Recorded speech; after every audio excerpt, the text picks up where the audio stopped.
বন্ধুরা, প্রফেসর বিদ্যা ব্যানার্জির আজকের রিভিউ। বিদ্যা রাজদীপ চ্যাটার্জিকে বলছে, আমি বলেছিলাম না আপনার কার্পেল বোনস ভেঙে দেব। এখন দেখছি আরও অনেক বোনস আপনার ভাঙতে হবে। ফিমার বোন চেনেন তো? বয়স হয়ে গেছে আপনার, যদি ওটা একবার ভেঙে দিই আপনি কিন্তু আর অন্য কোনো উঠে দাঁড়াতে পারবেন না। রাজদীপ চ্যাটার্জি বিদ্যাকে বলছে যে ভদ্রভাবে কথা বলতে। বিদ্যা বলছে, আপনার সাথে কি ভদ্রভাবে কথা বলবো? আমি শুধু একটা জিনিসই বুঝি, আর সেটা হলো শিক্ষা কি। রাজদীপ চ্যাটার্জি বলছে যে তুমি নিজেকে বাঁচিয়ে রাখো, তোমার মাথার উপর তোমার বাবার তোমার মায়ের কারোর হাত নেই, তুমি নেহাতি অনাথ, তাই কখন কোথায় গুলি খেয়ে পড়ে থাকবে। তা তখন বলছি, এই মাটিতে রবি ঠাকুর জন্মেছে, ঈশ্বরচন্দ্র বিদ্যাসাগর জন্মেছে, সুনীতি চট্টোপাধ্যায়ও জন্মেছে। আপনি নাম শুনেছেন তো? নিশ্চয়ই শোনেন। আপনি তো আবার credit debit business profit loss এইসব ছাড়া কিছুই বোঝেন না। চ্যাটার্জি ফোনটা তারপর দ্বিধাকে দিয়ে বলে যে বিদ্যা কিছুতেই এই বাড়িতে কাল ঢুকবে না, আর ও কলেজেও ঢুকবে না।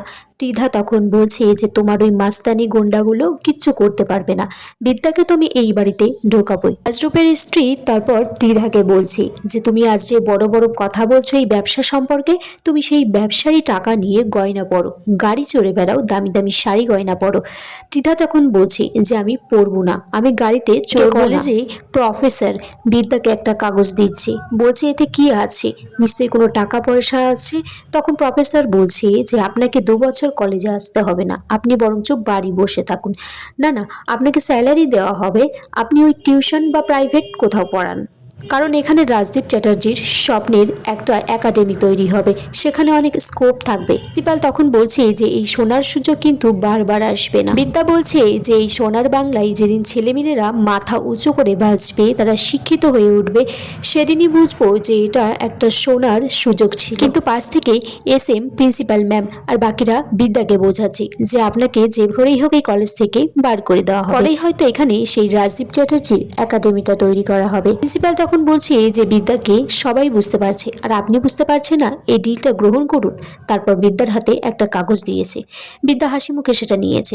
সবাই ভাবছে বিদ্যা হয়তো ডিলটা গ্রহণ করে নেবে, কিন্তু না, বিদ্যা লাস্টে কাগজটা ছিঁড়ে ফেলে প্রিন্সিপালের সামনেই। বিদ্যা বলছে আমার বায়োলজির ক্লাস আছে, প্র্যাকটিক্যাল। তখন প্রিন্সিপাল বলছে যে এই সুযোগটা আপনি হাতছাড়া করলেন তো, পরে বুঝতে পারবেন। আর আপনার ওই বায়োলজি ক্লাসের প্র্যাকটিক্যাল মানে তো সাপ ব্যাংক কাটা। এদিকে কলেজে শ্রাবণের পাঠানো একজন ছদ্মবেশী ছেলে ছাত্র সেজে এসেছে। সে বিদ্যাকে বলছে যে ম্যাম, আমরা খুব গরিব, আমি এই কলেজে ভর্তি হতে চাই, কিন্তু অতিরিক্ত ডোনেশনের জন্য ভর্তি হতে পারছি না।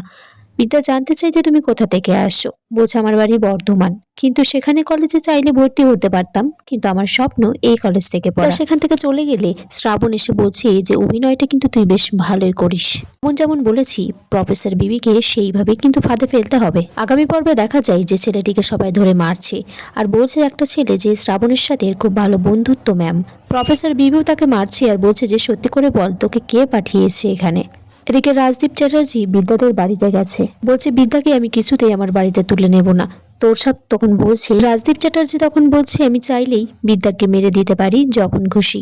বন্ধুরা, আজকের পর্ব এখানেই শেষ হয়ে যায়। তোমরা কমেন্টস করে জানিও কেমন লেগেছে আজকের পর্বটা। আর এই এপিসোডটা ভালো লাগলে চ্যানেলটিকে লাইক, কমেন্টস অ্যান্ড সাবস্ক্রাইব করতে ভুলো না।